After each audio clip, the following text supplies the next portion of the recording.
আসসালামু আলাইকুম। নিনাস কিচেনে আপনাদের স্বাগত জানাচ্ছি। বন্ধুরা, যে কোনো রান্নারই ধরন একটু বদলে দিন, দেখবেন রান্নার টেস্ট বদলে যাবে।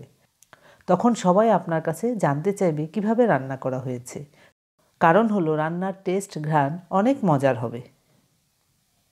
কি দিয়ে রান্না হবে দেখে নিন। তবে নিশ্চয়ই বুঝে গিয়েছেন, হ্যাঁ বন্ধুরা, বাঁধাকপি দিয়ে রান্না হবে মাংস। প্রথমে বাঁধাকপির ব্যবস্থা করি। বাঁধাকপির এই পাতাগুলো নিচ্ছি না, এবার মাঝে টুকরো করে নিচ্ছি।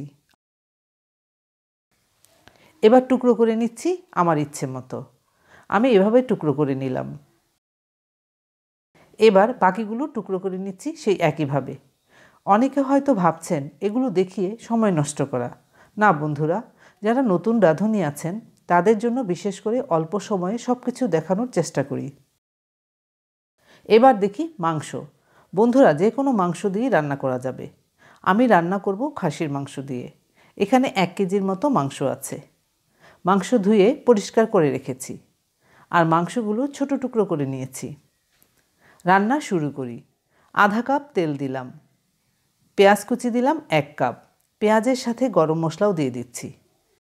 এলাচ দিলাম 3টি, লবঙ্গ দিলাম 4টি, জয়িত্রী দিলাম অল্প করে, জায়ফল দিলাম অল্প করে, আর 2 টুকরো দারুচিনি দিলাম, 1টি তেজপাতা দিলাম।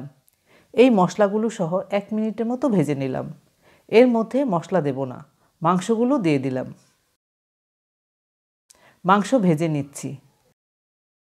মাংস থেকে সুন্দর ঘ্রাণ বের হচ্ছে। 5-7 মিনিটের মতো মাংস ভাজা হলো। দিচ্ছি মশলা।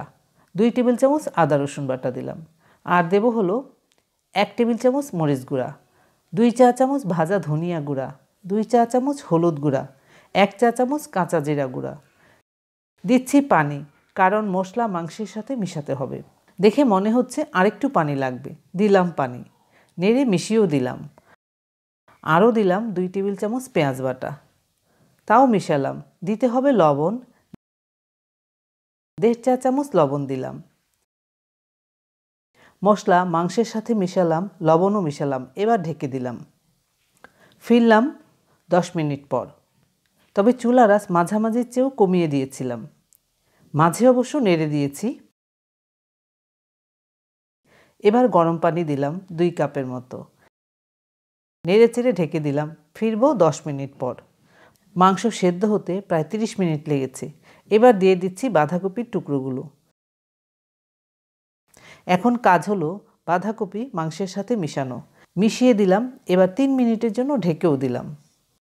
এর মধ্যে অনেকটা কমে গিয়েছে। বাঁধাকপি রান্নাতে পানি ব্যবহারের দরকার পড়ে না। এমনিতেই কতটা নরম হয়েছে। চুলার আঁচ বাড়ানো হয়নি, মাঝামাঝি চেয়ে কমানো আছে। দিচ্ছি হলো মটরশুঁটি আধা কাপ। বাঁধাকপি মাংসের টেস্ট আরও বাড়াবে।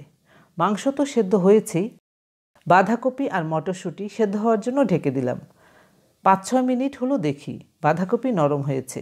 এর মধ্যে দিচ্ছি আমাদের বিক্রমপুরের শাকবাটা 1 চা চামচ। এই শাকবাটা রান্নার ঘ্রাণ টেস্ট অনেক বাড়িয়ে দেবে। দিলাম গরম মশলা গুঁড়া 1 চা চামচ, কাঁচামরিচ দিলাম 6-7টির মতো।